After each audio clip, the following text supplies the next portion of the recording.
that one. Yeah. There's that voice. I love how they added that too. I mean, we haven't had that many Zoom things together, but they added that actually last course. And then all of a sudden, this woman started talking to me, telling me that the thing's being recorded. Like, that's great, but also extremely scary when you've been so used to it for like a year and a half of that, not hearing that voice.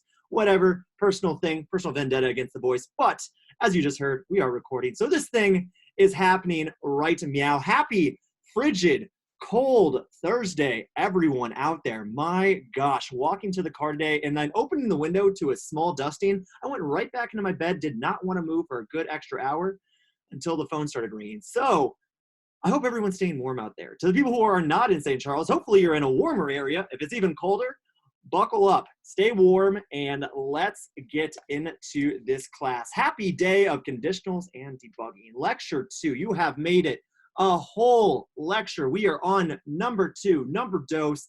We're gonna have some fun with just basic logic today and kind of some advanced logic. We're gonna get into some fun things.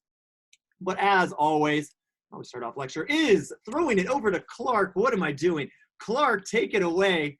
I almost forgot. I was looking at my sticky note here. It's like, give it over to Clark. I will give it over to Clark. I love that energy. Can I have a hype man like that in every meeting? Please and thank you. Can you make me a co-host so I can share my screen, please and thank you? Yep.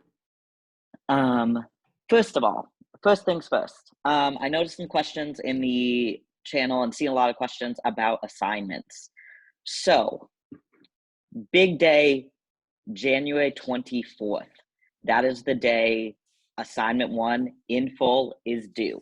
So assignment 1 is like full thing, all done, full stop, feel good about it, turned in. The 24th. That is a drop deadline, which means if you do not turn it in, you get dropped from the course. I hate to do it. Don't make me do it. It makes me sad. So how you can stay enrolled is do that assignment. And because we know this is the first time you've done a big assignment, a big programming problem like this, we break it into 3 parts with 2 deadlines in between. So you'll notice one deadline was due today. I noticed about, at my last check, 90 or 100 of you had already gotten it in. Feel really good about that number. Awesome. Good job. Anyone who else, just get it in the next couple, get it in tonight. It'll let your TA take a look at it with part 1. For part 1, go to 1.2b. The instructions say 1.2c. That is a little oversight. Though, after this lecture, you have all the tools you need to do entirety of part 1. So, just that point of semantics. But part 1 is due today. That is to get you started. It means that you've opened the replit, you've forked it, you've taken a look at it, you started it out. Awesome, cool. Part 2 is due the 13th. You have most of the tools you need to start it. You'll have all the tools you need after class 3 to start part 2. So after Monday, you'll have all the tools you need to do part 2. But feel free to take a look at it over the weekend. Both of those deadlines, if you miss them by an hour or 2, I'll be a little annoyed, but won't make me sad. If you miss the deadline on the 24th, I'm going to be crying. And you don't want to make me cry. It's awkward. No one likes awkward. So that is the drop deadline. Okay. All the deadlines for class, with very, very, very few exceptions, are all due by 5:30. Why is that? It's because I want you to pay attention in class. I don't want you to be frantically working on assignment 3 when you should be paying attention in class. So deadline is almost always 5:30. If it's not, we'll let you know. But 5:30 the day of class. A note about collaboration.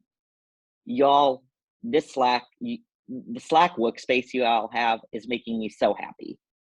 There's so much collaboration. There's so much talking and conversation going on. I love it. But a brief note about assignments. Assignments are meant to be done independently, and on your own. So that means while you may ask your colleagues for small clarifications on, hey, can you help me understand what the assignment is asking? Can you help me understand what's actually like, can you help me like understand this assignment instruction? But doing things like sharing a replet to an assignment kind of gets into fuzzy territory for me. So when in doubt, run it past your TAs. Your TAs are there for it. If you have a doubt of, is this appropriate collaboration? You know, I'm happy to field those questions. Kyle, TAs, all happy to field those questions. We ask that you do assignments on your own because that's how we determine, do you have the skills you need? Are you good? Have you met the benchmark of where you need to be in class? Okay, so it's a dicey subject, and if you have any questions, I'm always here to take questions. I'm always happy to clarify. We want you to succeed in this course. And then finally, I'm going to share my screen for a brief minute to give a presentation about the support services we offer. If I can remember how to share my screen on Zoom would help. Okay, one moment. Okie dokie. So we have this wonderful program called Henrose Cares. Henrose Cares helps us provide monetary support to you as students if you have an issue or something that could keep you from attending class. So if you have something where it's like, oh no, I can't pay my rent, I think I have to drop out of class to get a job, we have support for that. Come to us, come to Dr. Anthony, the success coach, come to me. What is Henrose Cares? Henrose Cares started off as a crowdfunding platform for students in underserved communities to reduce that out-of-pocket expense of going to college, of getting higher education, of going to a program like LaunchCode. We know that this program is free, but we also know that it's costs your time, and sometimes your time is really valuable. So we're talking about that. This started out of the idea that Henrose Care started out of the idea that students shouldn't have to take out loans to cover basic necessities. So what can Henrose Cares be used for?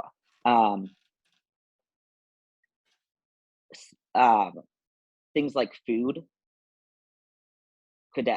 utilities, supplies and toiletries, housing, and other, which is other is a big old category. If you have a need, please reach out to me, reach out to Dr. Anthony, the success coach, and let us know. You'll notice laptop or desktop is not eligible for this fund.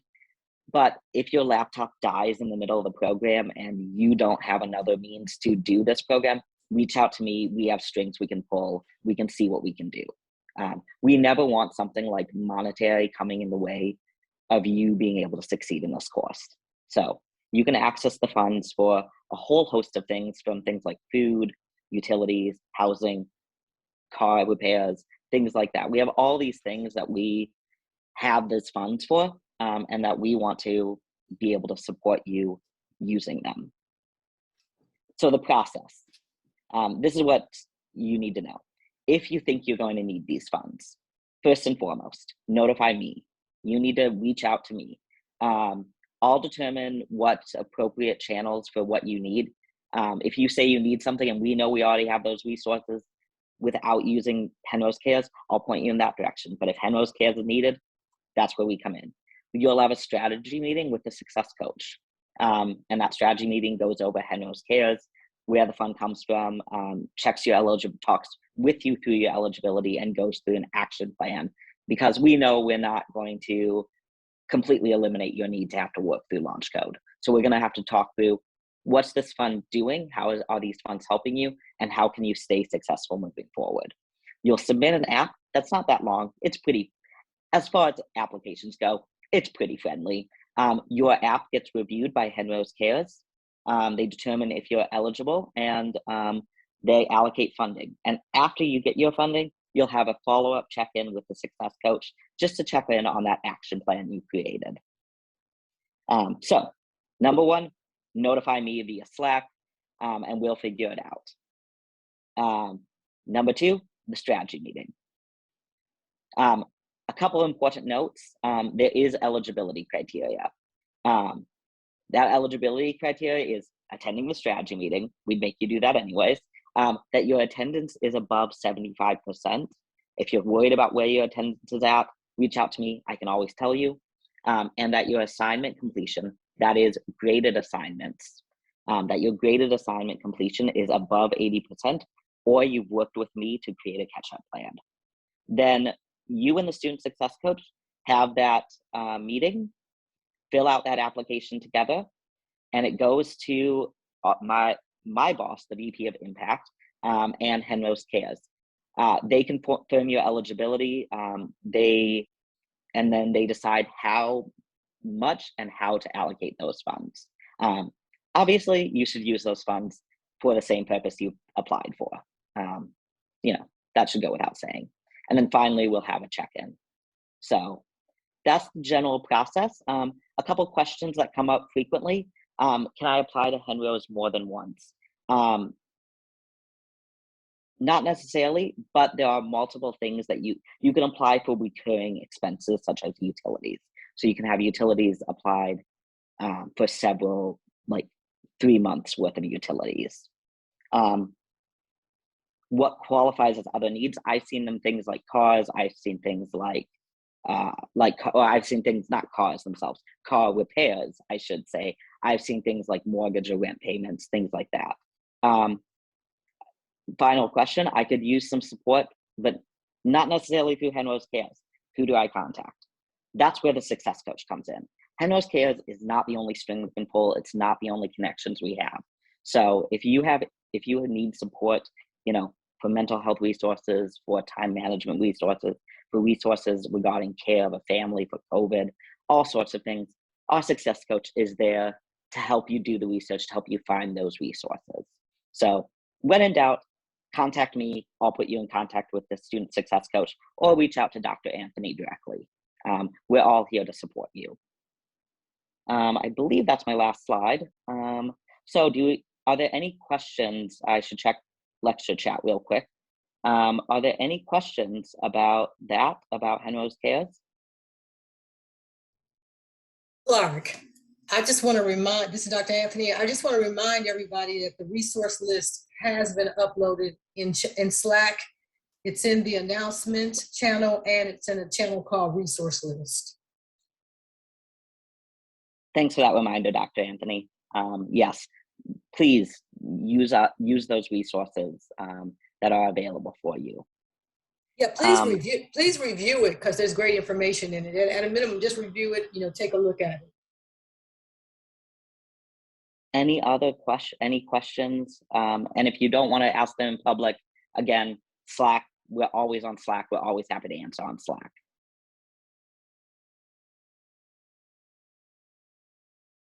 Hearing none, I will bounce it back over to Kyle for your conditionals lecture today. All right, awesome. Thanks, Clark. He is not joking about that deadline. So we are going to work twice as hard today so we can get that assignment done, get you across that line, and keep going with launch code. And my favorite stuff too today, I just cannot wait for some conditionals. I love this stuff. This is really what made me fall in love with programming. I don't know why. It's just like, I don't know. We'll talk about it when we get in there, but I love this stuff. It is great. All right. Well, is everyone ready for this? Like, I'm already out of breath. Like, I'm already getting myself all amped up here. Whatever. We're going to dive into it. Whether you're ready or not, here we go into announcements. As Clark already made some announcements, I have my own. I want to make some announcements also. One of them is videos are uploaded. Remember that this lecture right now, as well as the studio reviews that we do, all of them are going to be available on the YouTube channel for you to see. So I won't keep anything to myself. They will be out there for you to actually view. Go ahead and check it out. If you didn't get something that I said, because I talk naturally fast, which I apologize for, I try to slow it down. Feel free to go and look at those lecture videos and check them out. Awesome.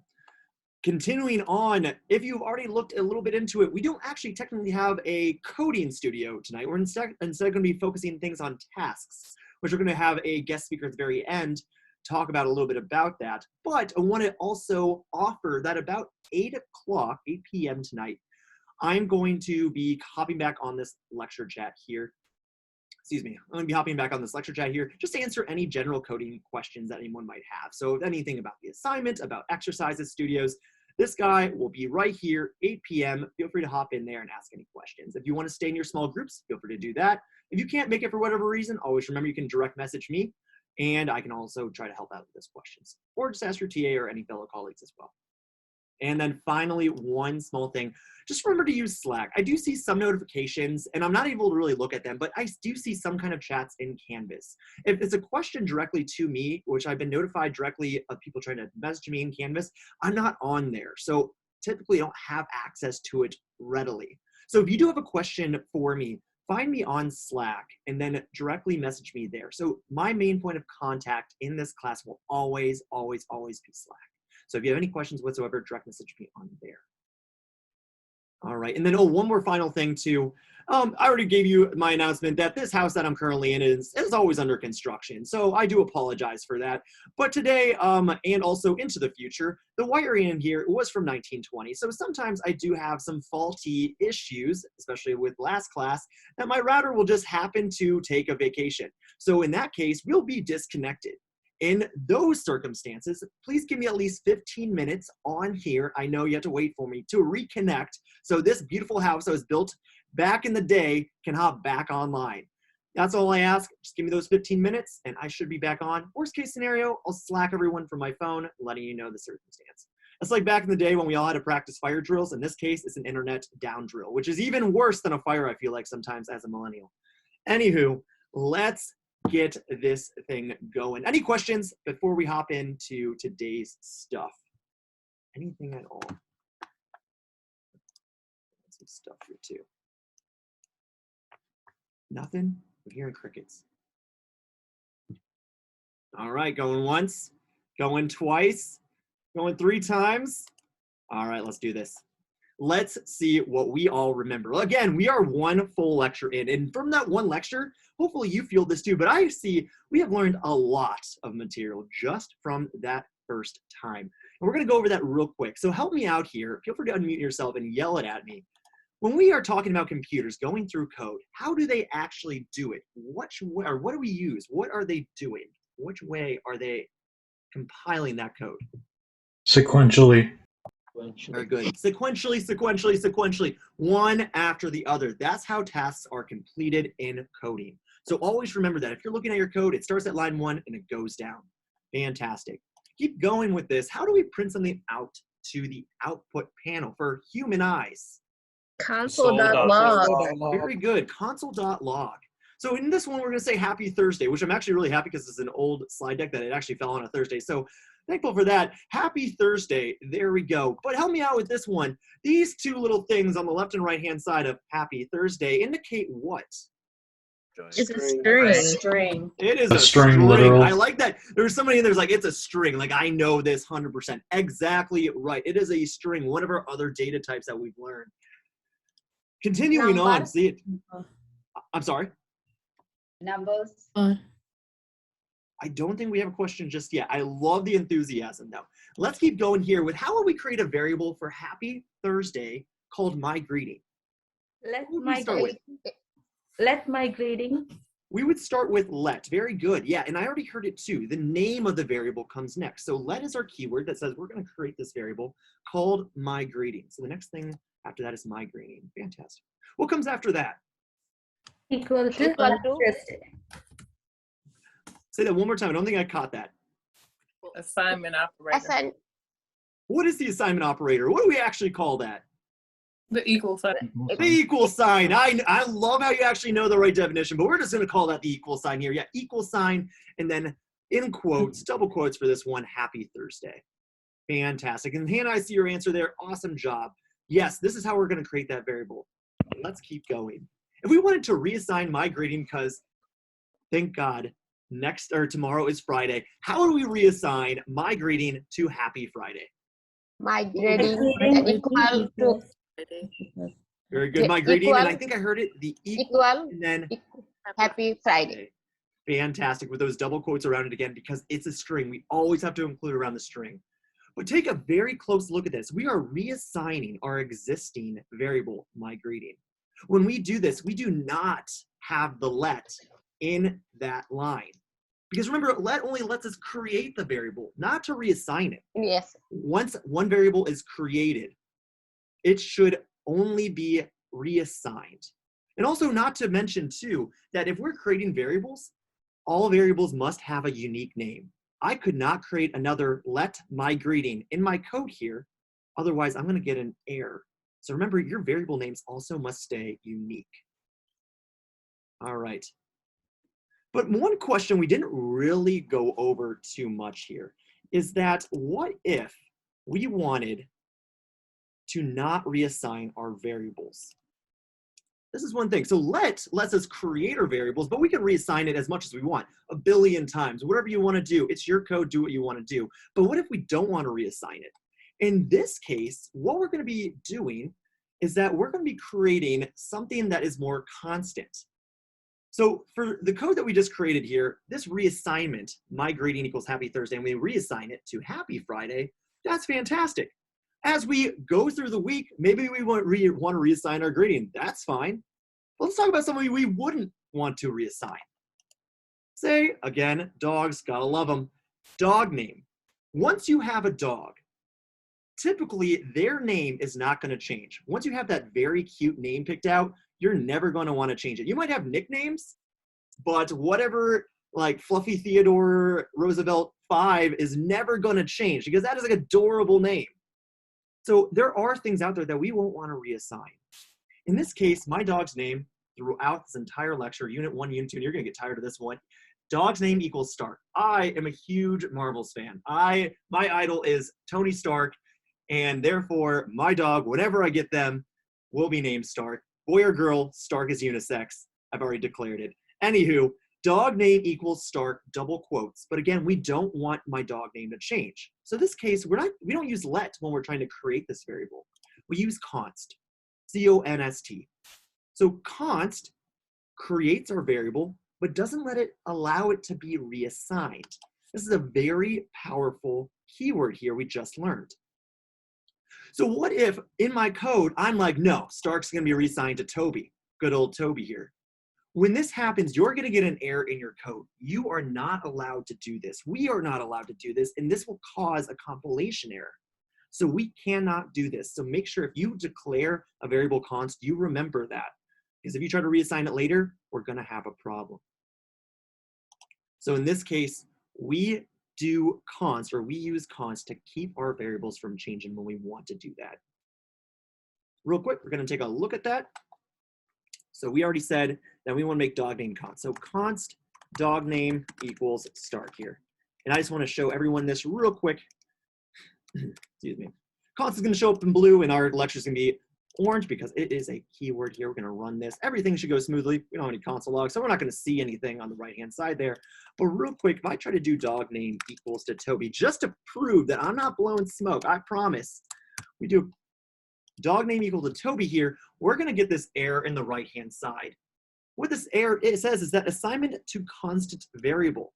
If you see assignment to constant variable, the variable you're trying to reassign is constant and does not want to change. So don't try to change it. Or ask yourself, why was it const to begin with? And should I change it to let if I'm allowed? So this is one thing I wanted to show you real quick. All right. Real quick, I'm going to go ahead and mute you guys. Any questions so far about the stuff we're just going over here for const and lets?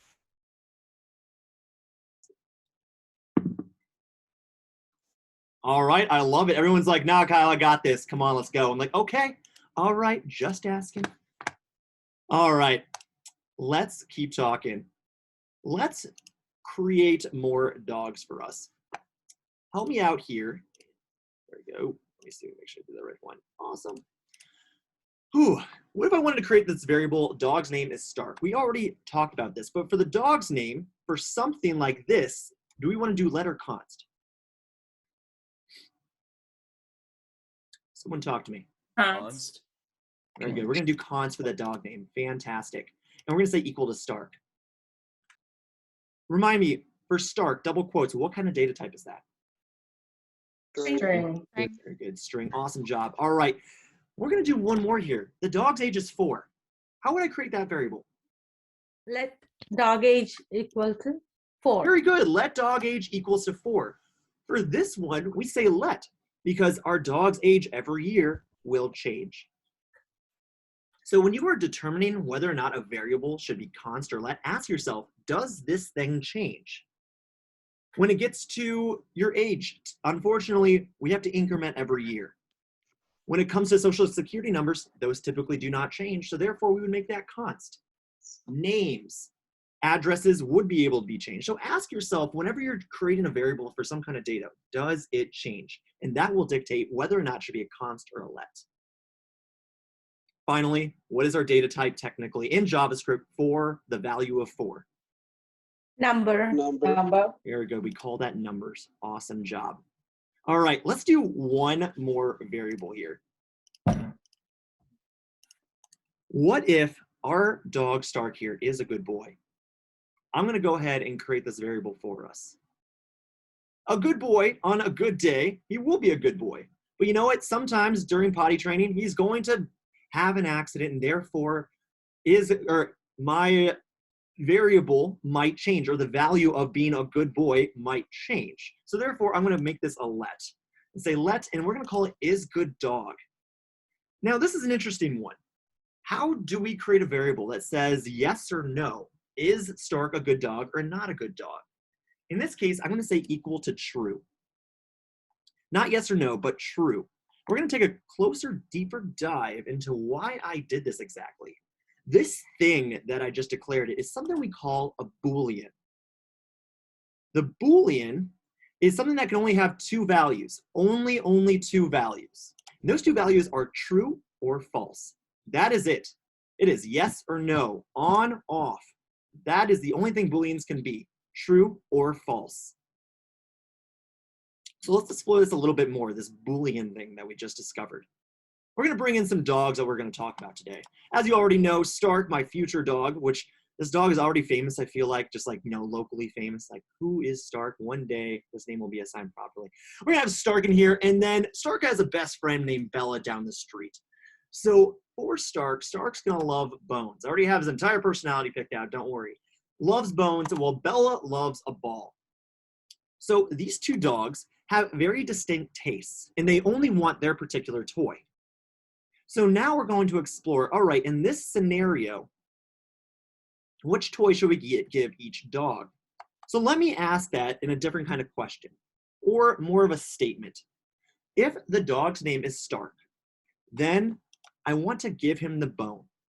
That's what I just told you, is that if I have Stark and Bella in my backyard, and I have these 2 toys, if it is Stark, if the dog's name is Stark, then give him a bone.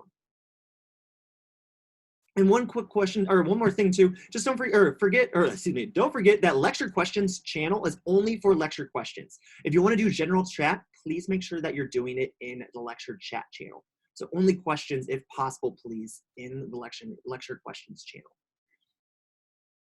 All right, so this is the statement that we just talked about. If the dog's name is Stark, then give him the bone.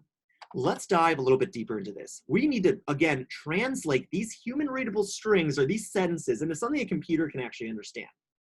What we just created, this statement, is called a conditional. It is asking a question. Is the dog's name Stark? If so, then I want to give him a bone. If not, I don't care. Move on. So these statements ask a question.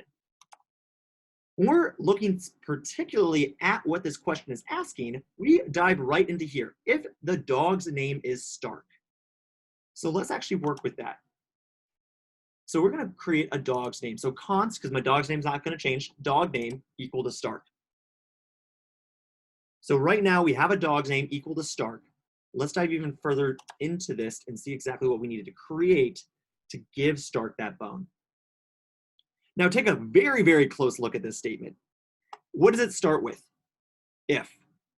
If is a very powerful keyword in programming. If starts out your conditionals. Basically, again, something that's asking a question. Is this something? If it is, do this. So let's write our first if statement. If parentheses, this is how we start already in our if statements, is if, and then we putting an opening parentheses, I can't talk today, I'm like messed up on my tongue there. If open parentheses, and then we actually include where the conditional is going to go. Let's create that conditional. Dog's name is Stark. This is the meat of the question. Is the dog's name Stark? So let's actually translate that into code. Dog's name, and then is. We need to check if dog's name, the variable, is Stark. Is equivalent to this thing here, these triple equals. And then the string Stark, because Stark is a name is a string. And then of course we close that conditional. Take a look at this. This right here, we just wrote our first conditional in code. Now, this is awesome. We have now asked the question, is the dog's name actually equal to Stark? Is it Stark? And if it is or isn't, we need to do something with that. So if this is true, if this is actually Stark we're talking to, we need to do something then. We need to do some kind of other code in order to produce whatever output needs to happen, aka give Stark that bone, excuse me. So we look at then. So in our if statement, we actually write these curly brackets here to say what we want to do if this statement is true. If the statement is true, we want to give him the bone. I know I'm really hammering this down that Stark loves bones. You're never going to forget this. So we want to give him the bone. In this case, giving him the bone is just doing a console log for human eye consumption there. Dog's name plus gets a bone. Awesome. Now take a very close look at what we did here. We included this in curly brackets. These curly brackets are a must. We must have these for our if statements here. So if this is true, anything inside of these curly brackets will actually be executed. So only the things in the curly brackets gets executed if the conditional is true, aka if dog's name's equal to Stark. This equal sign is extremely powerful. It is what's actually checking to see if dog's name and Stark are actually the same thing. So we have to take a closer look exactly what we can do with this equal sign, its limitations, and exactly how picky it actually gets, which it does get fairly picky. Real quick, for the question, SEMA, how do we make Stark case insensitive? That is a little bit past what we're doing right now. We can dive that maybe into the end of lecture, but if you're looking for it, you're gonna want to utilize a possible function called toLowerCase. All right. So let's dive a little bit deeper into this triple equal sign. In JavaScript, there are two ways to see if something is equal or equivalent, however you want to say that. So the first one you've already learned about is those triple equals. That's awesome. This means something very specific. Triple equals means something very specific. And that very specific thing is that it compares the value of our variable to whatever's on the right-hand side and the data type. You know two data types, strings and numbers. We need to make sure those data types are the same and the values. What do I exactly mean by this? What if we have 7 equals 7, but in quotes? These two values are equivalent. They are both 7s. That's fine, but one's wrapped in double quotes. Therefore, the left-hand side is not in double quotes, therefore it's a number, while the right-hand side is in those double quotes, making it a string. So what do you feel like is going to be returned from here? Is it going to be yes or no, true or false?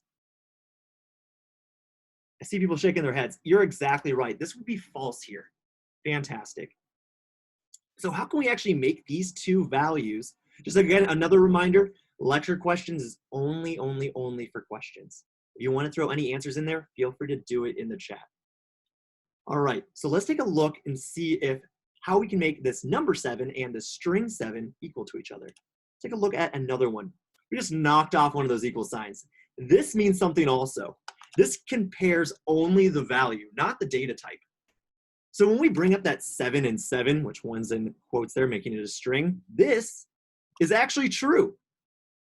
This is only comparing the values, not the data type.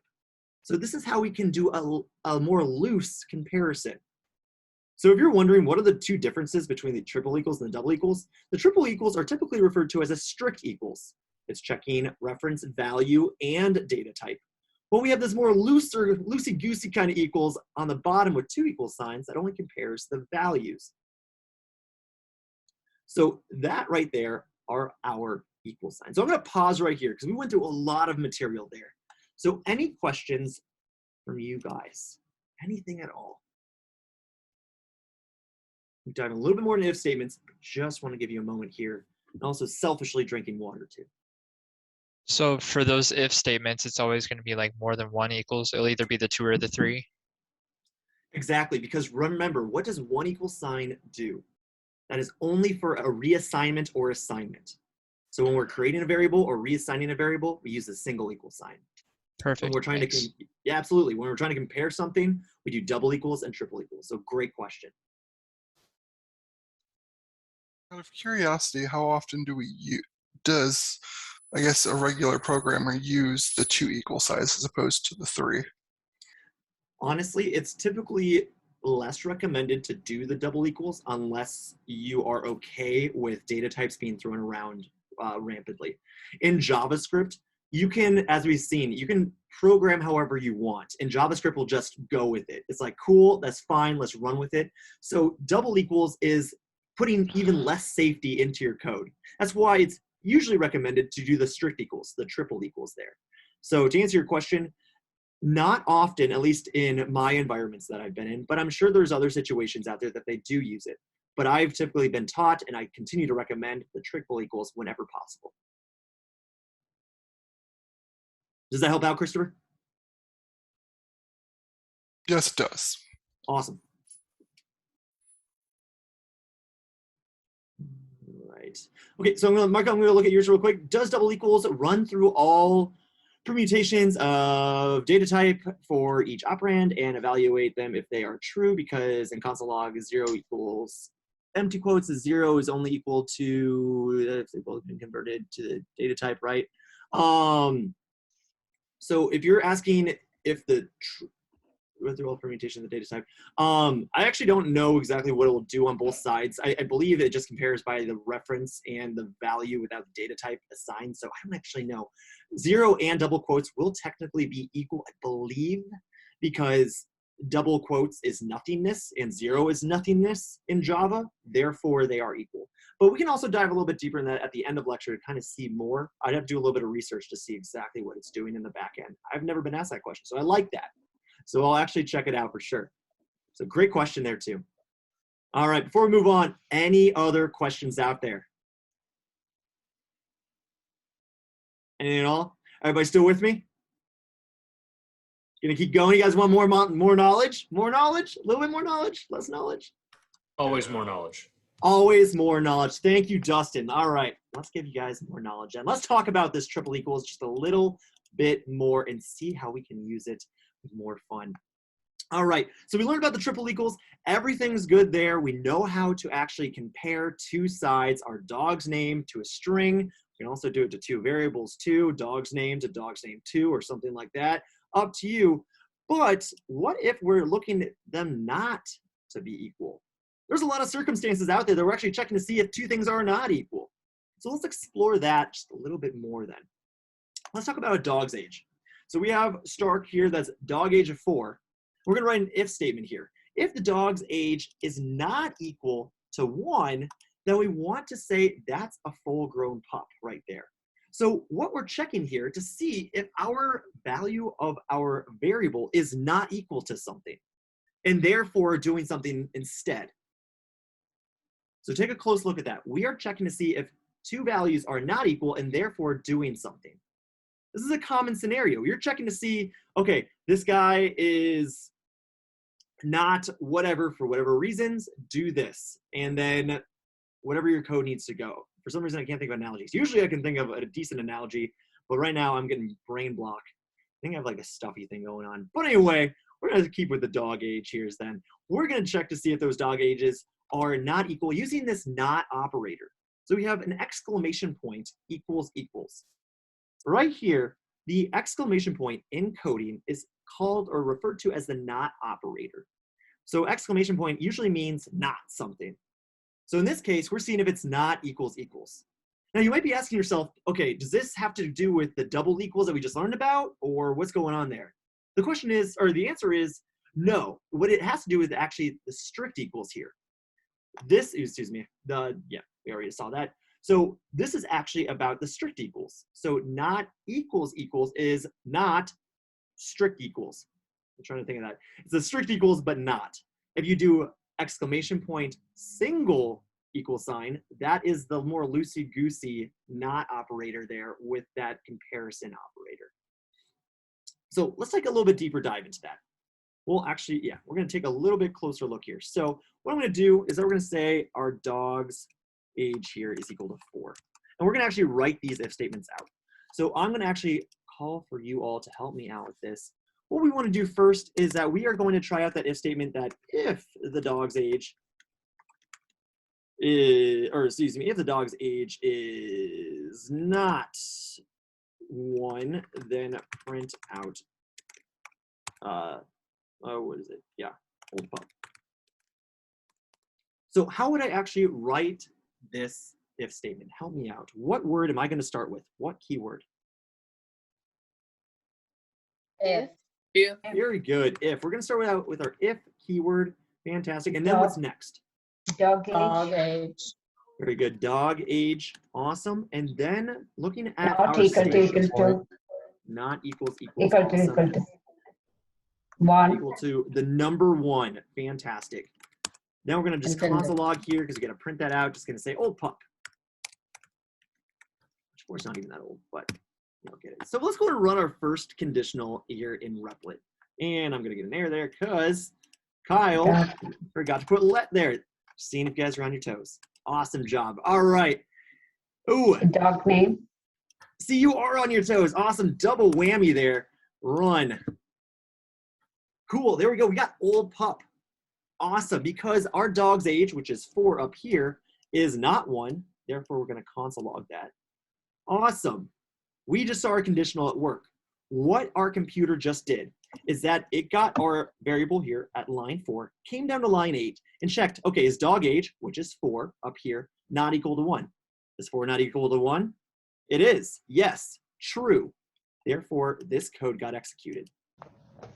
What if we change this 4 to 1, though? What would happen? Nothing would print. It wouldn't run at all. Very good. It will run. It just won't print anything. Oh. It won't print. Okay. Right. Exactly. Because if it says it doesn't run, that means a bigger problem. There's red over there then. But yeah, you're absolutely right. It just won't print anything because our dog's age is 1, and 1 is 1 not equal to 1? No. False. Therefore, the code will not be executed inside of these curly brackets. And right there, my friends, is the anatomy of the if statement. So any other questions about this before we dive even deeper into this conditional stuff that we're talking about today? Someone ask a question because I need to drink water. Fine. All right. I got my sip. Let's keep going. I'm going to get some topics in here so you actually do start asking questions because it's just getting too quiet here. I'm getting tired of my own voice. All right. Let's dive even deeper. We forgot about Bella, everyone. Poor Bella. We've been talking about Stark getting his bone, but Bella wants a ball. Just wants a little beach ball or whatever that thing is. Whatever clip art PowerPoint gave me there. So Bella needs this little beach ball that we have over here. So if the dog's name is Bella, then we need to give her ball. So I'm going to help you guys all out here, and I'm going to start off this example with just creating our dog name here. Our dog name in this case is going to be Bella. But you all tell me, how can I create a conditional to help Bella out? What do we need to start with again? If. Very good. If. And then what's the next thing we start with? Dog's name. Don't forget about our parentheses. Oh. Parentheses, and then we actually start writing our conditionals. But yes, you're absolutely right. Dog's name comes next. So we're going to put dog's name in there. Then what comes after that? Triple equals. Triple equals. Equals. Awesome. And then what's after that? Close. No. Close parenthesis. In strings, sorry. Bella. There it is. I heard it now. Double quotes with Bella, and then what comes final? Close. Close that parentheses. Awesome. And then what's after that? Once we close that parentheses, what do we create next? Curly brackets. I heard it. Fantastic. Yes, we get those curly brackets there. In this case, I'm just going to give us that. It's going to be a console log. Dog name gets a ball. There we go. Awesome. Let's go ahead and write this real quick. So we're going to say if our dog's name. So, quick question. Yeah. Wouldn't it have to be a different dog name because we already put dog name equals Stark? So, do you have to In change this that? case, yes, you're absolutely right. In this example we're looking at right now, our dog's age on line 1 is Stark. So yes, we would have to change this over to Bella for this if statement to execute properly. So yeah, you are absolutely right there.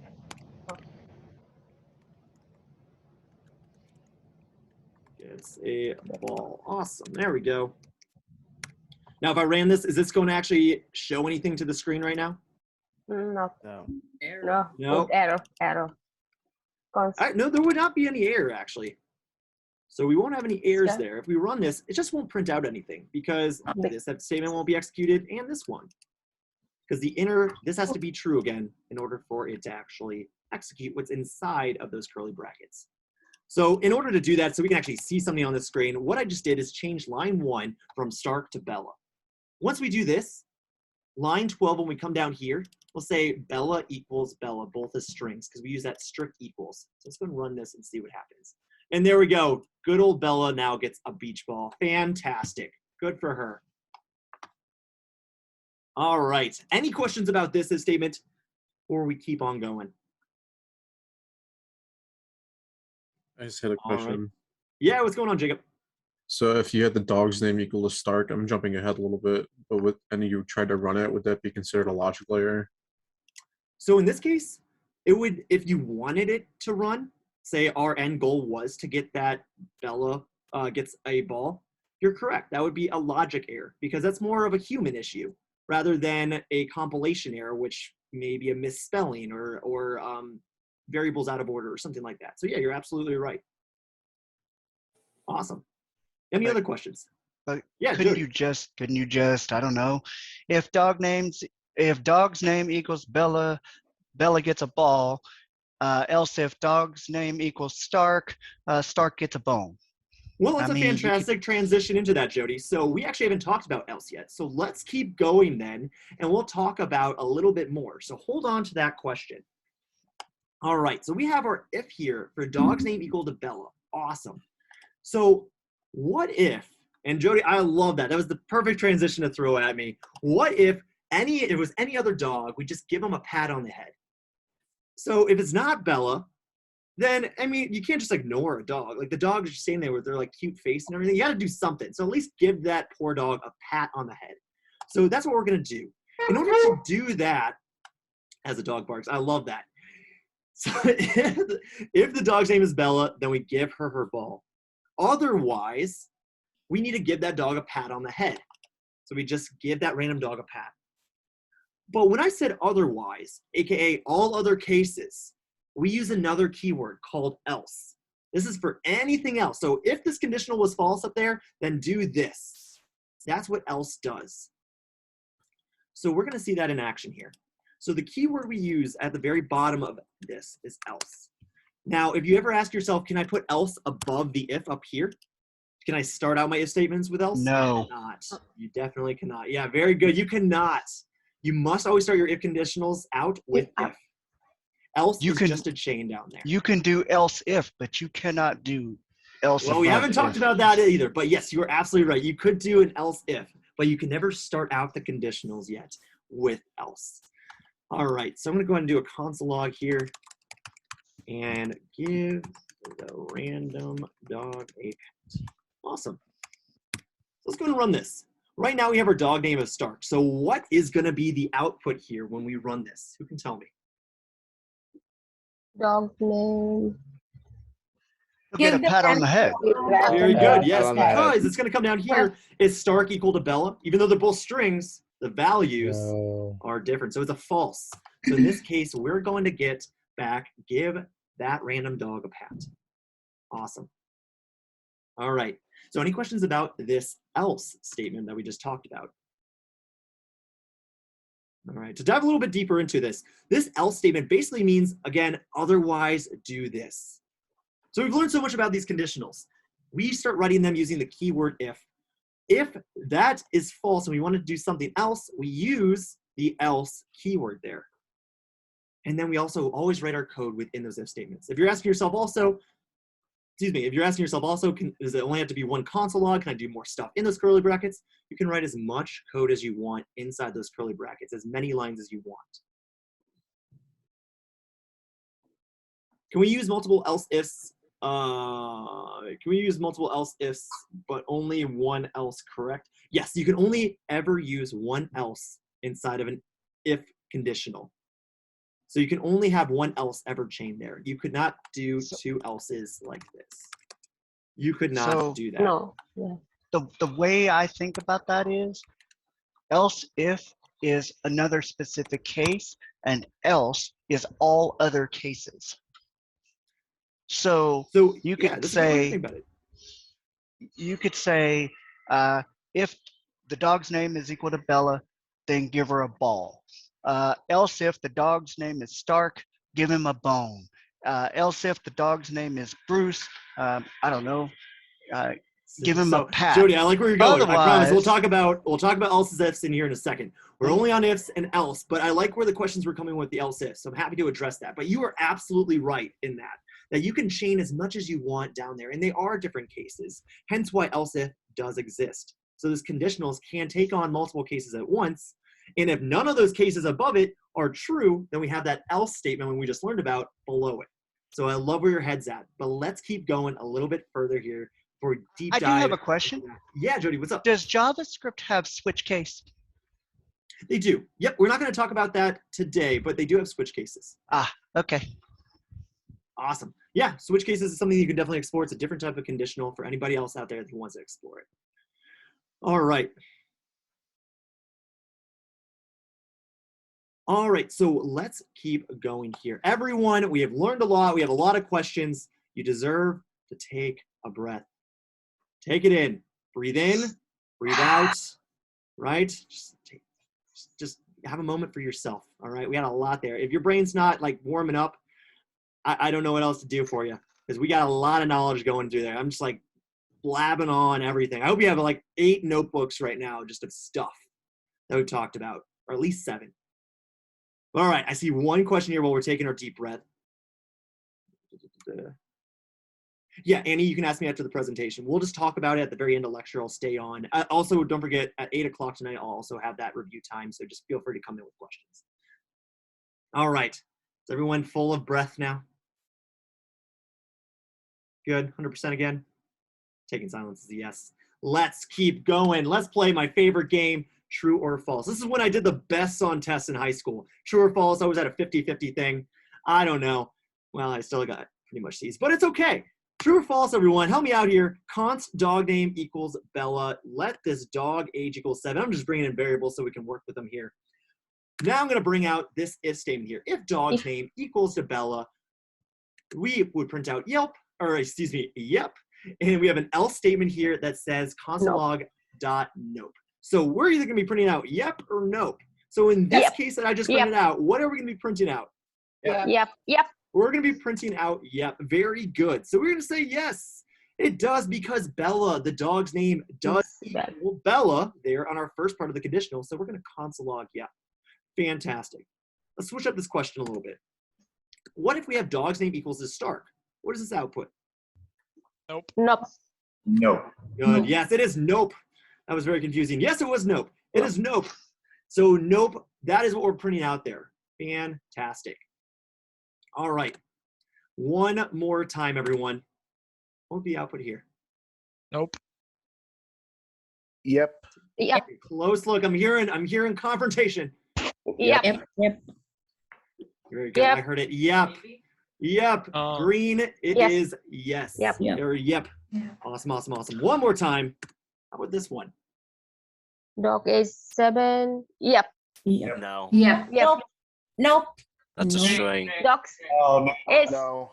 Yep. It's not the right I thing. love this. Everyone's got their side. It is nope. Very good. Because dog's age, if we look at that variable, is the String. value of number 7. Well, when we go down to the conditional, 7 is wrapped in those double quotes, therefore making the data type 7, or excuse me, making the data type a string. Yes. So therefore, that's what we have. Awesome job, everyone. Cool. All right, one more just to cause more confrontation. How about this one? Dog's name. Yep. Yep. Very good. It is yep. Awesome. Because our dog's age is 7, a number. Well, we're also comparing that to 7, a number in the conditional. Great job. Awesome, awesome. All right. You have a lot of spaces between dog age and parentheses. Is that actually okay? That is just for the presentation. We're not actually in an IDE. You can, of course, put as many spaces as you want. I don't recommend it. This is just me, like with the animations and everything. So it's Kyle's art that you're seeing right now, but you do not have to put that many spaces between those parentheses. You can just line them right up. Why was Stark yep, or did I misread? Let's go ahead and see that one. Are we talking about this one? Because this is a nope. And then this one is a yep because it is not equal to Stark. So it might have been that one that we just overlooked that one character there. So it's not equal. Awesome, awesome. Great job, everyone. Give yourself a high five. We just got through that whole thing. Everyone was like not doing it. It's like, Kyle, I'm not going to take a breath. I'm not going to give a high five. No, you're going to do it. I'm the instructor. I'm the head honcho person. And I have a superiority complex or so, whatever that's called. Just kidding. Do whatever you want. All right, everybody. Let's keep going. Oh, no. What am I doing? Oh, what am I doing? Okay, there we go. Yep. Awesome, awesome, awesome. Let's keep moving on forward. Here we go. All right. Okay, so the question is, what if Bella gets her ball when she's only 8 years old? Now, this is a very different statement we're looking at.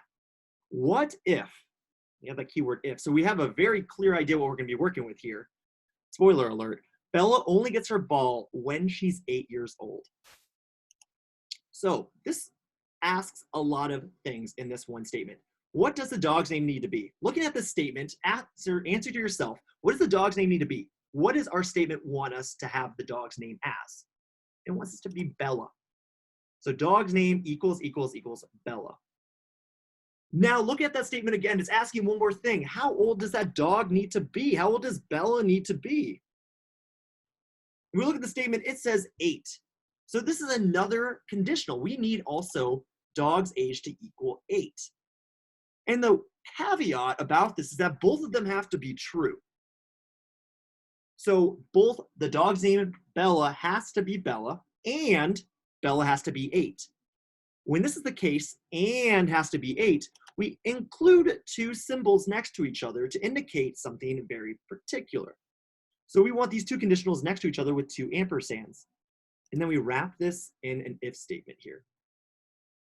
And then if she's 8, because apparently she has to wait till 8 until she has a ball, and her name is Bella, then Bella finally gets her ball.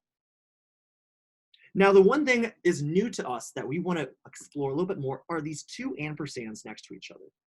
Let's take a deeper dive into what these things are and what they're doing. In life, we ask a lot of questions out there. In coding, we ask a lot of questions. And it's not just, is the dog's name this? Is that thing that? We ask a lot of questions. Is the dog's name this? And what is their age? Or is their age 8? Things along those lines. Our questions are typically chained.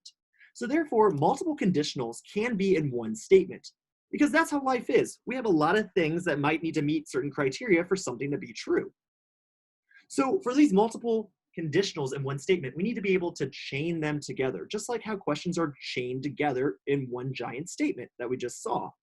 To chain these conditionals, we use specific symbols. Those 2 first symbols that we just saw were 2 ampersands together. This indicates and.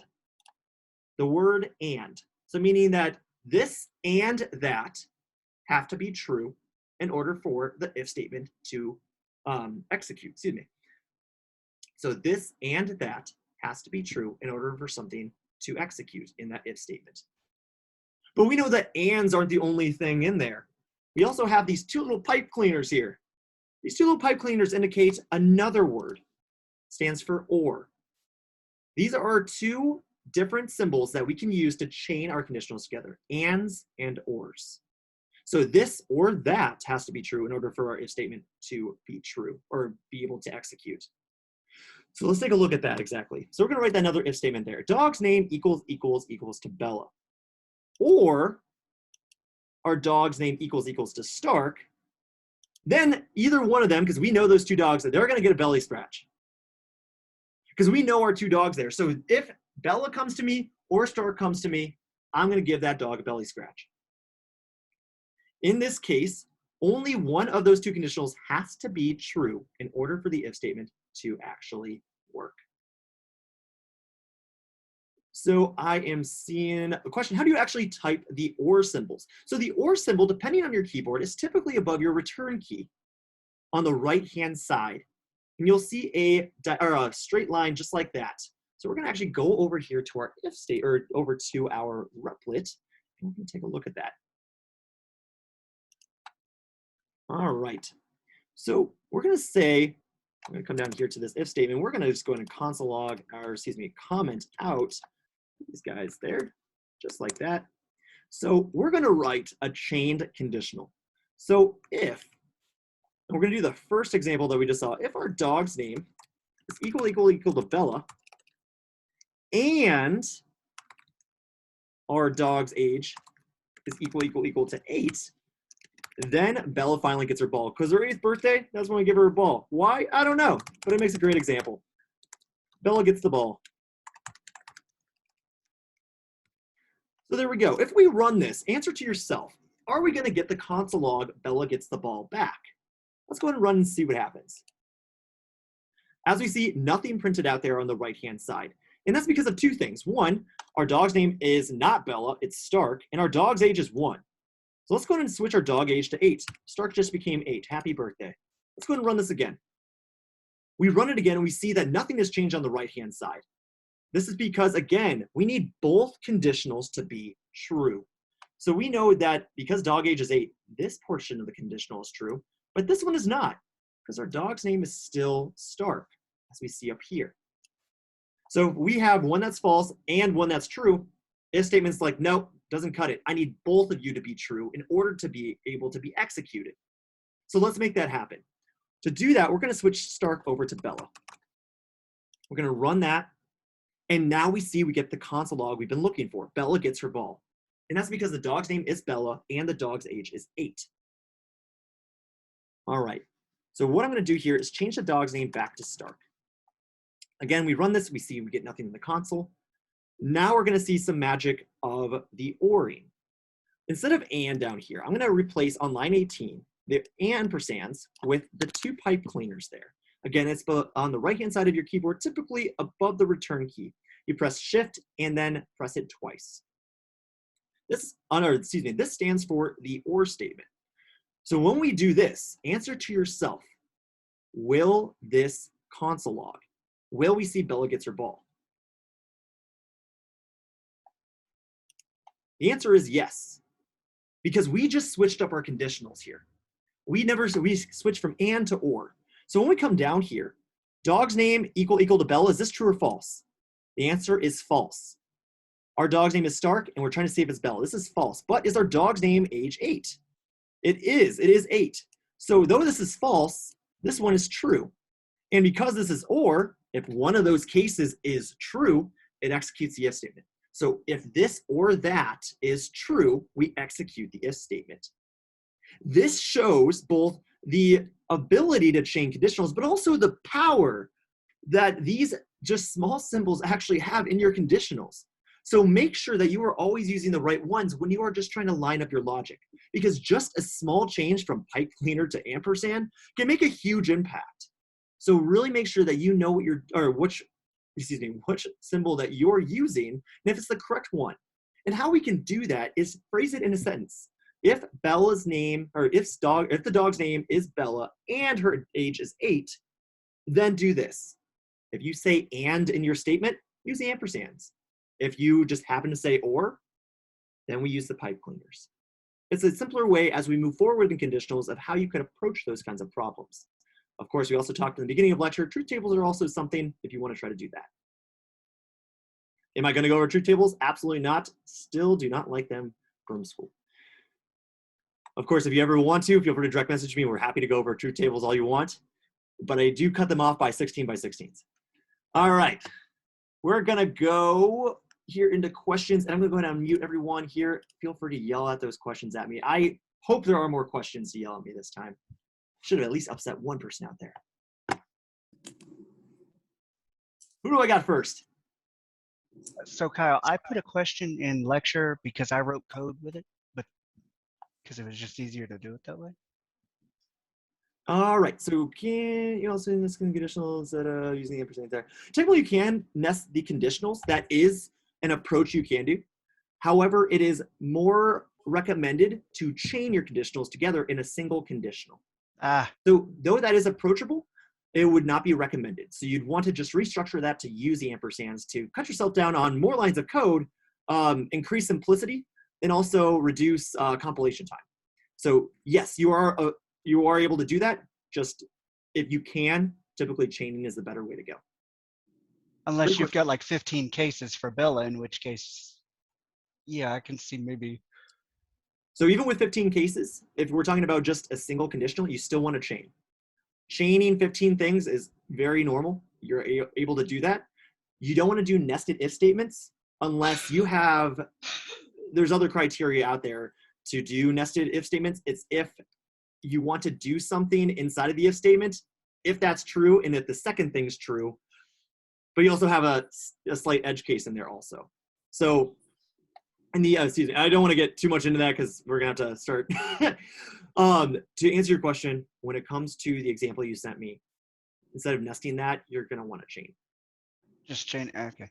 Yep, but we can go over specific examples of when nesting versus chaining too at the end too, if you want to ask that question, or if you want to do one-on-one time too. Just let me know. Cool. All right. On some keyboards, the symbol, okay. Okay. Also, if we do want to have any kind of help with any questions out there on and I'll go ahead and bring it down here just so we can actually see it. I'm seeing lecture question channel. If you guys want to actually continue conversations in this, that is absolutely fine. Make sure that you come up to the question itself if you want to actually help answer that, and you triple click on that and you say reply. Oops, excuse me, where is it at? Oh, I always forget. There it is. You want to do this one, reply in thread. So in this, just because I have to look at this and I got to look at like 8 different screens, if you want to answer a question, go for it. Help out your fellow colleagues. But make sure you're just replying in the thread too as you're doing it, just to keep all of that out there so I can see if there's anybody out there with a question. But thanks, guys, also for helping out any kind of, if you have that answer, feel free to share it. Awesome, awesome, awesome. So yeah, just remember to reply in thread to any questions you see out there. So Great Kyle, job, everybody. I have a question, but I think the answer is yeah, but I'm not sure. So we have been doing the ands and the ors only in the top of the if. Aren't you allowed then to do them with the else? Like if this isn't true, then else this and this happens, or this, not maybe not this or this, I guess, but are those allowed down in the else part? Yeah, great question. And let's go ahead and explore that. So Bella gets her ball, but we have not been able to give Stark back his. So we're going to change this order, these two pipe cleaners back over to ampersand. So it has to be Bella and dog age of 8. So let's say it's Stark's birthday and we want to give him his bone and he has to be 8 also. Now to answer your question, else's with just else like this cannot have conditionals on them. You will never see else ever, ever, ever with parentheses like that. So we can never chain anything there. We can never write conditionals with else. So how we go about adding a new case, how we've already discussed in this lecture, is introducing the else if statement. So that's what we're going to look at now. So in this case, I want to make sure I'm on time. Awesome. So in order to create another case, because remember, else just means otherwise, which means everything else. If we want something more specific, we want another case to this or add it, we use that else if statement. So how we do that is say else space if, and then we add the parentheses in there and then curly brackets, just like that. What we're going to do is say give that random dog a pat in our else statement. So otherwise, we're going to give that random dog a pat. So this is how we start out writing our else if statements. So now it's time to actually give Stark that bone. So to do that, we're going to say dog name equal to Stark, and the dog's age has to be equal to 8 there. And if that's the case, I'm always a lazy programmer there, so I like to copy and paste quite a bit. Stark gets the bone. So let's go and run this and see what happens. And now we see that the console log has changed. So what we just saw here is how to chain cases together in one if statement, but also how we can chain within those conditionals too, within those cases. So does that kind of help out? Okay, awesome. All right, I'm seeing. Rena, are we talking about 3 conditionals as in you want another if state, or excuse me, another else if chain in there? I want to see the example, 3 conditional 1 statement, like a and or. Both is. Okay. Yeah, so how about this? We'll go ahead, did you want me to chain it in this example right here? And I'm gonna go ahead and just do that because that was also another thing. So else if our dog name equals Bella, or dog name equals Stark, because this will also open up a very small thing here that we want to talk about. So we say console log belly scratch. So what we just did is that we added a third case to this, and we said, okay, if the dog's name is Bella or the dog's name is Stark, then we give those cute pups a belly scratch. Now, my question now to you all is, what is our console output going to be? Stark gets the bone. You can only have one, right? Star gets the bone.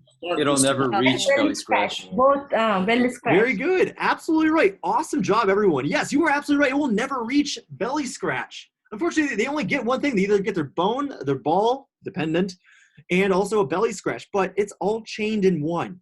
What's happening here is that it is Stark and 8. So we always go sequentially. We come down to our if statement. Yeah. We always come down to our if statement here, and we check our conditionals. Is the dog's name Bella? It is not.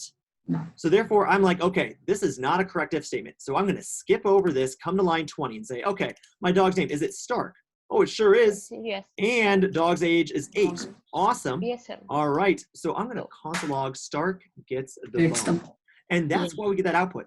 Once that's done executing, it's going to be like, all right, my time is done. I have executed something in my chains. I'm going to go down to line 27 and continue running. That's what happened here. So we'll never get to belly scratch, because if these are all chained together, once one of these are executed, it hops out of there. So you're absolutely right. We will never see belly scratch because it never gets there. Now, what if we wanted to give those poor pups a belly scratch? Then we have to unchain these conditionals. And what I just did is I removed that else if, and I just made a completely new if statement now. When this happens, we unchained it. So therefore, when we run this, Stark gets his bone and a belly scratch. What a spoiled dog. All because we unchained those if statements. So remember, in a chain, once one of those cases are met, it hops out of there. And remember, your cases go sequentially. Everything goes sequentially. So that is a little bit more even in depth of the conditionals. So any questions surrounding that? Awesome, awesome questions, everyone.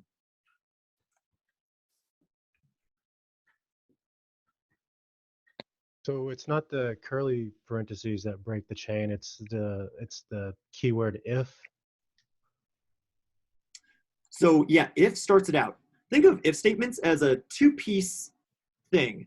So variables is one piece, right? You say let variable name equals something. If statements have 2 pieces. They have their conditional, and then they have what they do if the conditional is true in those curly brackets. So it's a 2-part system. So you have your gate, and if that gate is allowed in because it's true, what does it do? That's what goes inside those curly brackets. Does that kind of help out, Elijah? Okay. Yeah. Hey, Kyle. Yeah, can we use the second one if like dog name equal Bella, or dog name equal Starks, and dog age 8? How's gonna be happen if you do this? Yeah, absolutely. So now we're getting into some logic math there. So Yes. dog age equals 8. Let's see what happens. We still get a belly scratch. So in this is kind of a little unsafe of what we wanted to do, because what we wanted to check for is the dog name Bella or Stark? And if that's true, check if the dog's name is 8. So what we can actually do is put parentheses around those situations. Okay. So this would be an approach we'd want to go instead. It's a little bit more safer. So it says, okay, is the dog Bella or Stark? If it is, are they at least 8 or are they 8 years old? If they're 8 years old then, and they're Bella or Stark, then give them a belly scratch.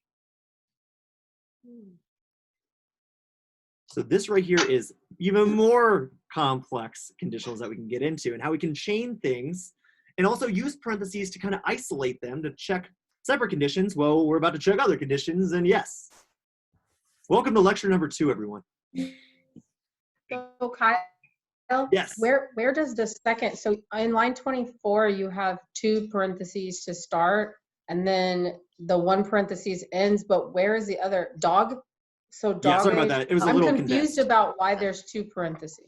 So 2 parentheses here, but our ending parenthesis for the second one right here is right there. So see how we enclosed it?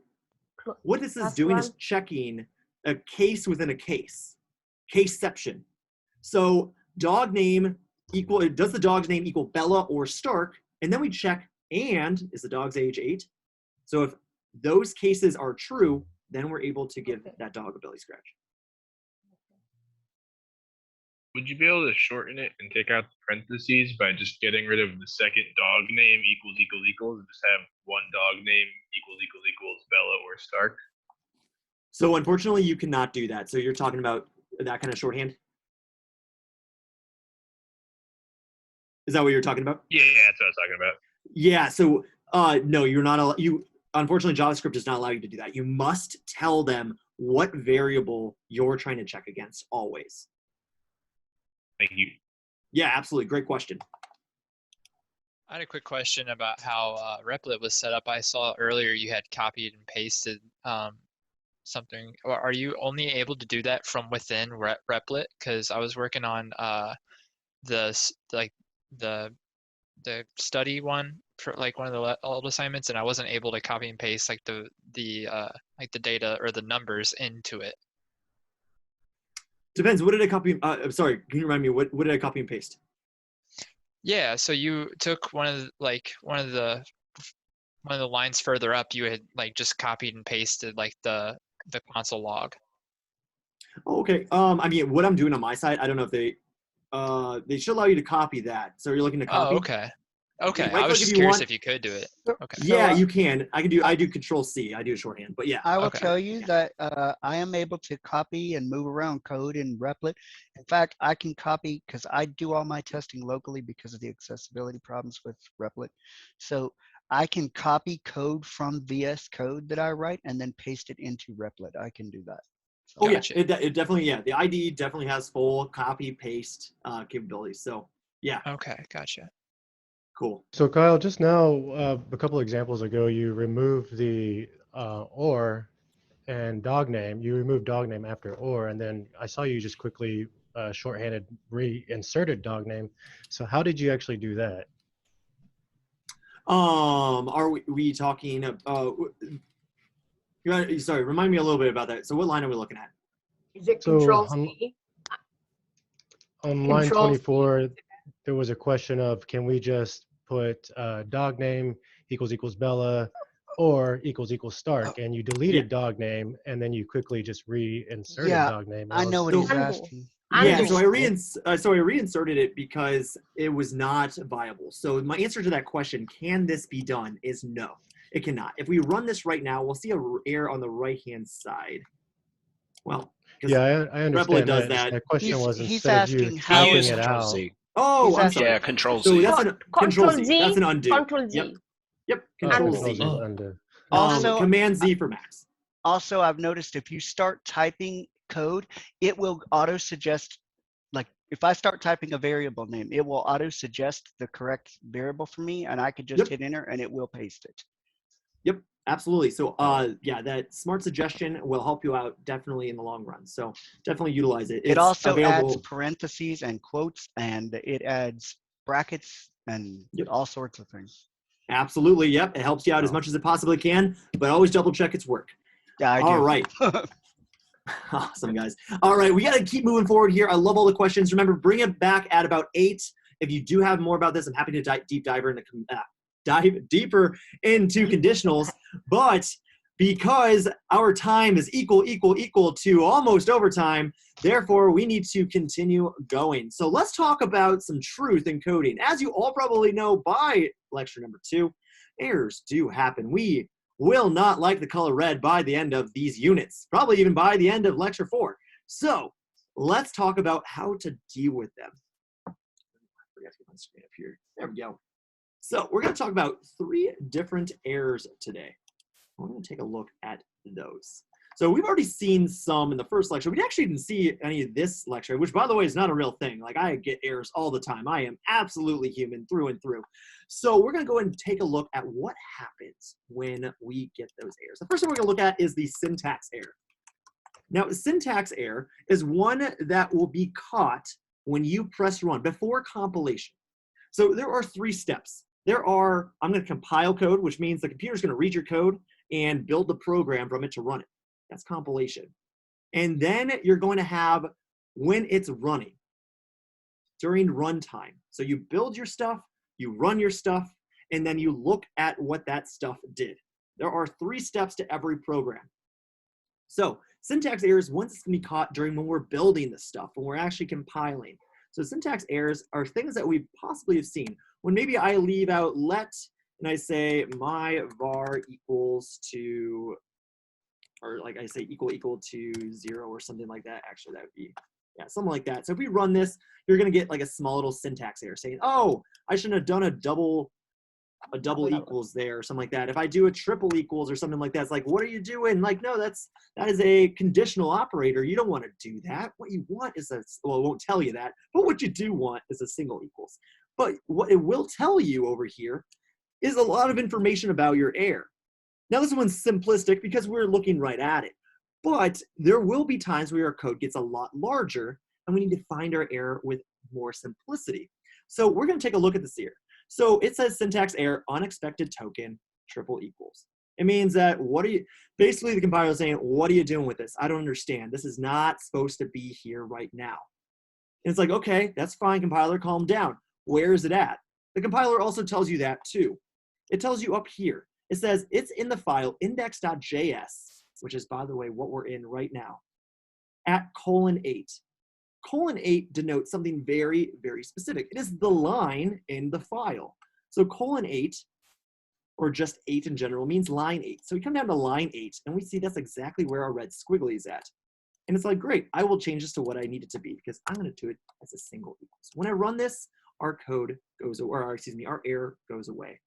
This is a syntax error. Typical causes of syntax error are misspellings, just an accidental use of different, you can do parentheses, like out of order parentheses. Typically, these are caught with red underlined squigglies on your IDE automatically. So if you see a syntax error, it usually will be outlined fairly quickly in the IDE. A big one I've always seen for syntax errors is that always, always, always, please, and I will say this as much as I can, please, please, please, triple check your opening and closing curly brackets.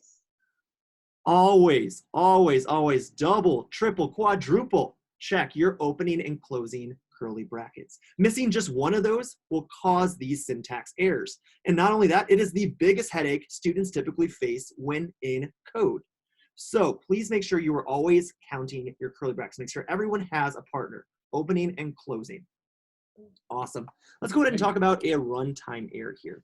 Runtime errors that we have seen before. So we're going to see if we come down here and we try to console log our dog age out.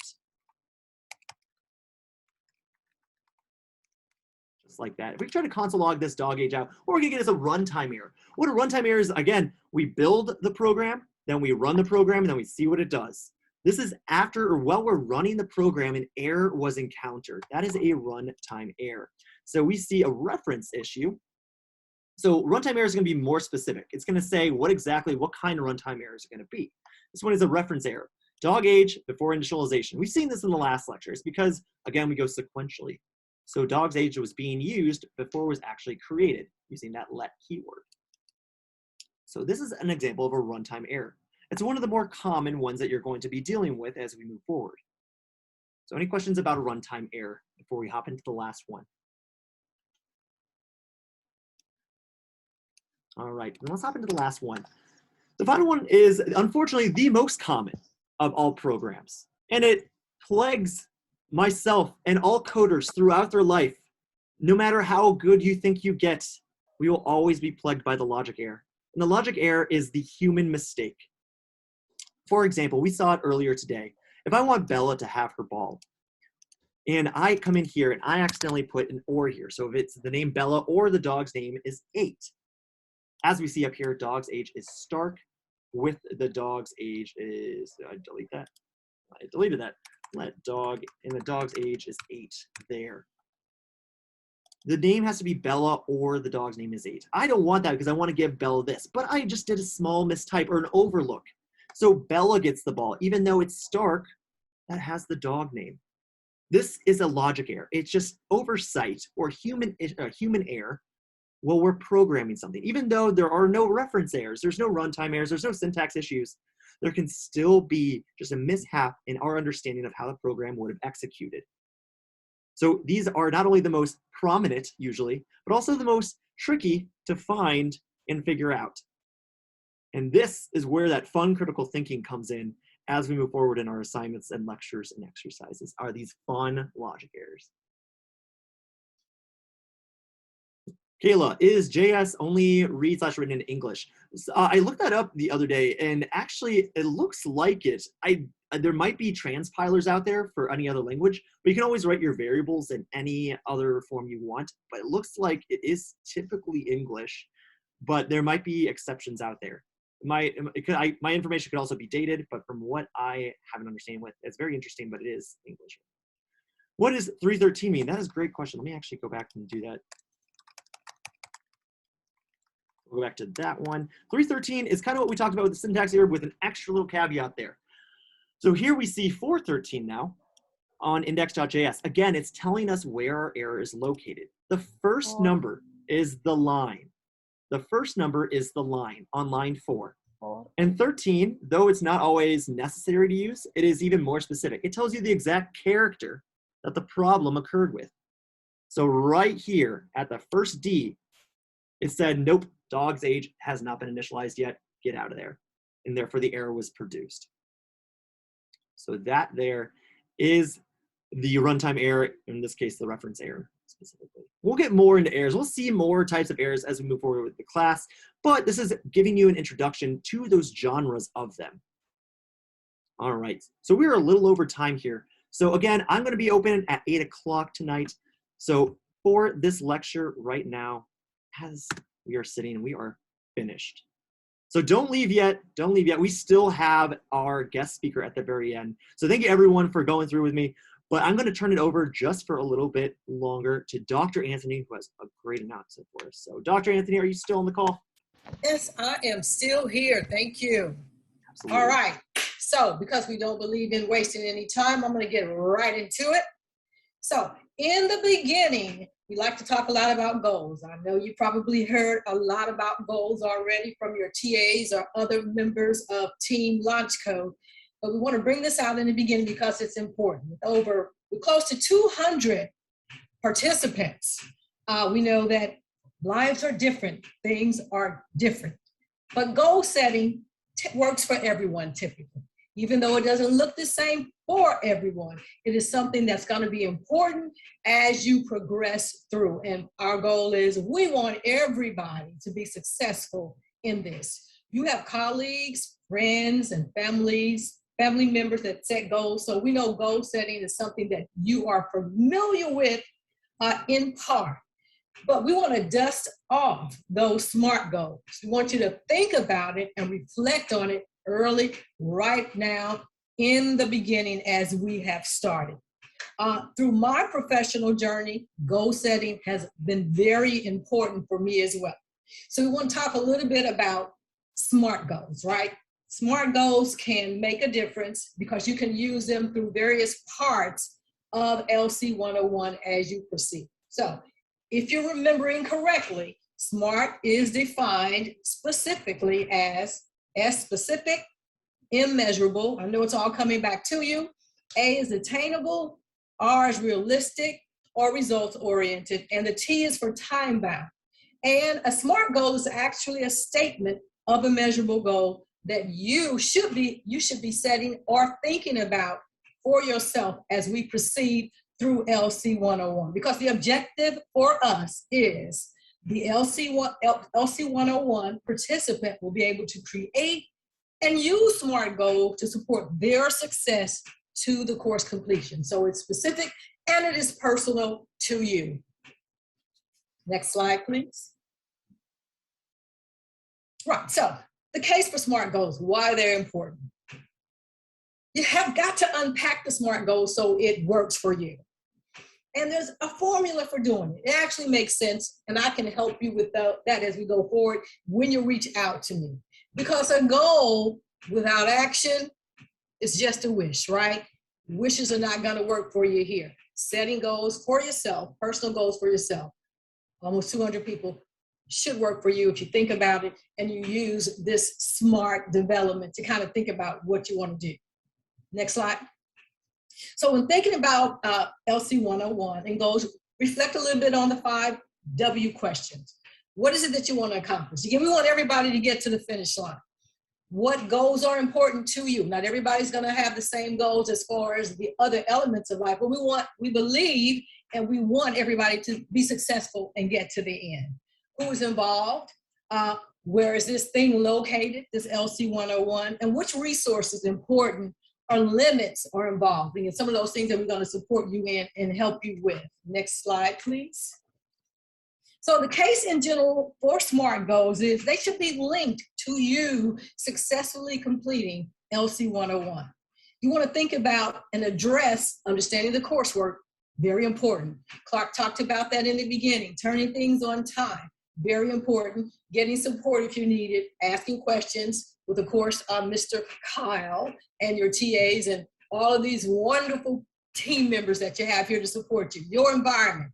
We don't know what your environment looks like. So everybody's environment is different. I'm at home, you're at home, people are working, family, children, so many different pieces.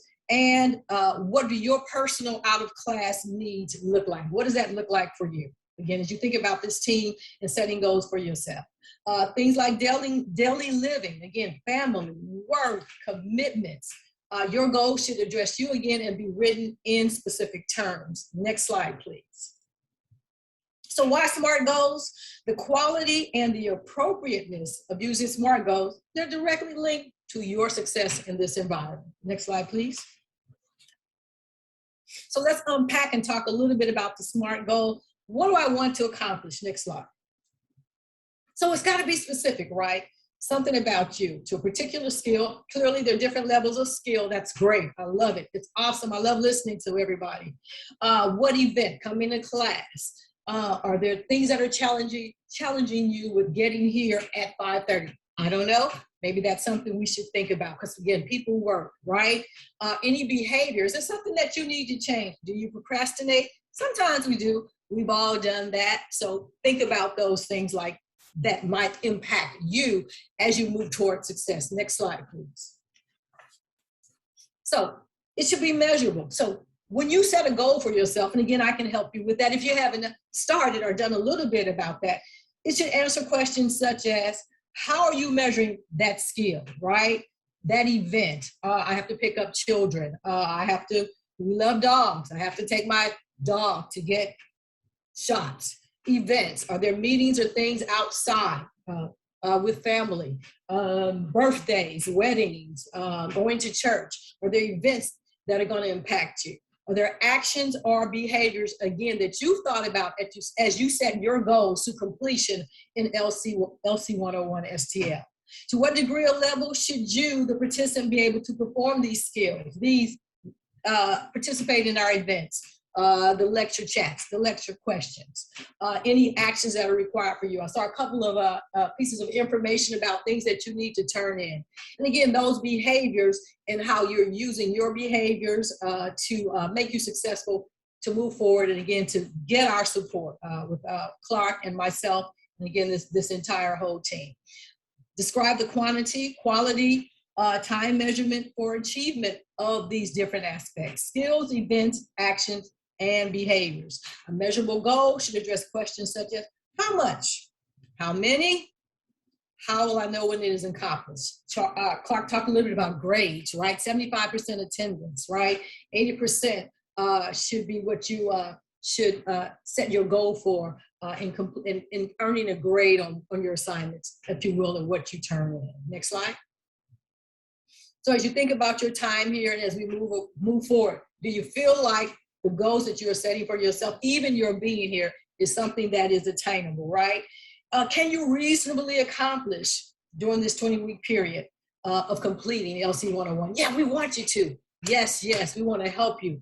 And we want to help you with your goals. I want to help you with your goals. Everybody wants you to help you with your goals, but I'm the one you can talk to about them, right? Because everybody else is like Kyle and Clark and your TAs and your fellows. They're super busy. They have so many other things that they're working on. So my role in that is definitely going to be supportive. How can you accomplish this goal? A couple of people DM me tonight. Thank you. I love that. Gotten a lot of emails and even phone calls. Wonderful. We want to keep that moving so I can support you. How realistic is this goal for you? Do you think you can make it to the finish line? Can you get to the end? If you can't, let's talk about that SMART that's going to get you there, right?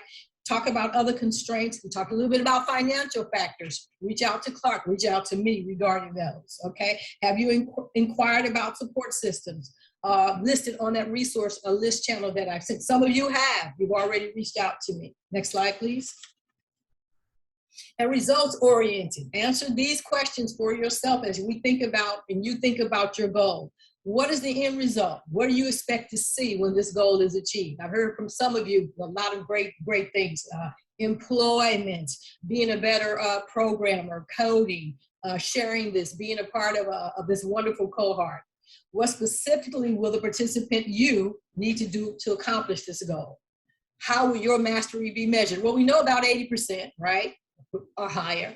We know about attendance. Obviously, that's very important because you need the information. And what conditions need to be present in order for you to achieve this goal? That's that goal setting that we've all been talking about, and again, something that I can help you with, right? So in addition to your candidate engagement managers, your instructors, your teaching assistants, fellows, participants, success coach, which elements will you use to maintain your goals for completing LC 101 STL? And T, your quantity, quality, or time measurement. That's that hard piece for mastery of these different elements. And we know that's very difficult because we have to work, we have to eat, we have families, we have lives. That mental health piece is so important. Sometimes we just need to woo-saw, but we've got to get everything accomplished. We've got to turn in our assignments. We have to be here, right? Next slide, please.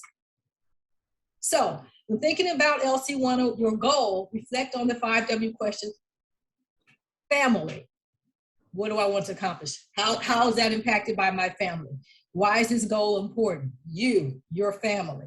Who's involved? This whole team that's here to support you. Where is it located? That piece is pretty easy.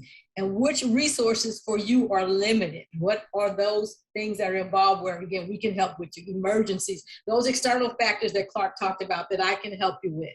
Keep connected with me on those things. Next slide, please. So just a couple of examples and non-examples as you think of SMART goals that apply to you. Well, review a video, that's not very smart, right? It's not specific. It's not measurable, right? You want to look at each piece of a goal that you're setting for yourself, and I'll definitely look at them for you, but everybody should have some type of goal that's going to get them to the finish line. You know, some people may be at level 1 with goal setting. Some people may be at level 10. I can help you get to level 10, and I can talk to you about those things. But these are just some examples and non-examples. Clark is going to post these for me, right? I love the examples because you should be creating a schedule to complete something each day regarding the materials, regarding the assignments, regarding the video presentations, right? And man, when we talk about family, children, dogs, cats, whatever, right? Are we using the time that we have to plan meals so we can have time to work, extra time to work? One personal goal setting thing that maybe you need to do that's gonna support you, right? Next slide, please. So this is an effective tool and effective practice that we can help you with. gives you clarity, focus, motivate. It all motivates you as you succeed and as you move forward and you're doing well in this. Everybody to the finish line, that's what we want, right? We want to be able to support you with that. I'll leave you with Kent Beck, who says, I'm not a great programmer. Well, that's what he said when he started. But I'm a good programmer with great habits. SMART helps you have great habits. We're here to help you with that. We want to see everybody get to the finish line. I'm always available. So that ends my road for you to success so far. And you will be hearing a lot more from me in these next few weeks. So I'm still excited for you. Thank you, Dr. Anthony. Now you are all, it is time for you all to go to studio. The studio for today is an exercise. It's 45 minutes set aside for you to work on writing those SMART goals. So Dr. Anthony gave you a brilliant overview of what they are, and now it's your turn to put this into practice. Feel free to share them again with Dr. Anthony, with me. We want to know, because we want to know how we can best support you in these goals. So we're here to support you. Take this seriously. Think about what your goals are and how the steps you're going to take to achieve them. So with that, head out to your TA groups, and we'll see you back if you want. Kyle's going to be back here at 8 to answer any coding questions you may have.